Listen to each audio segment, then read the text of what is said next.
তো আজকে আমরা মেলা দেখে আসার সময় একটা এটিএমে ঢুকে পড়েছিলাম, কিছু টাকা দরকার ছিল তার জন্য। তো এখান থেকে আমরা কিছু ক্যাশ উইথড্র করে নিলাম।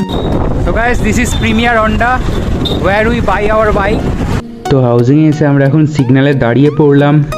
তো সিগন্যাল ছাড়ার পর এবার আমাদের নেক্সট ডেস্টিনেশন হলো একটা রেস্টুরেন্ট। তো রেস্টুরেন্ট দেখে আমরা এখন খাওয়া দাওয়া করবো, তার জন্যই আমরা এখন খুঁজে চলে এসেছি চারিদিকে। আর হ্যাঁ বন্ধুরা, এই খোঁজার কারণটা হচ্ছে এখন রাত্রে 11টা ছাড়িয়ে গেছে, তো এখন অনেক রেস্টুরেন্টই বন্ধ হয়ে গেছে, তাই জন্য আমাদের এত খুঁজতে হচ্ছে। আমাদের সামনে রয়েছে সৌজন্যবাট, ভিতরে বসার সিট নেই। তো এখন আমরা আছি ডানকুনি ব্রিজে, দেখা যাক কোথায় ফাইনালি আমরা খাওয়া দাওয়া করি। চলো গাইস, আমরা এখন কালীপুর এসে গেছি।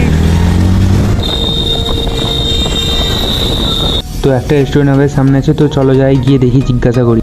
তো এখানেও বিরিয়ানি নেই। তো ফাইনালি আমরা কি বিরিয়ানি খেতে পারবো? প্রায় 6-7টা রেস্টুরেন্ট ঘুরলাম, তো কিছু না কিছু প্রবলেম আছেই আছে। তো গাইস, আমরা বিরিয়ানি খাবো বলে এখন এত হ্যারাসমেন্ট হতে হচ্ছে আমাদের। তো চলো ফাইনালি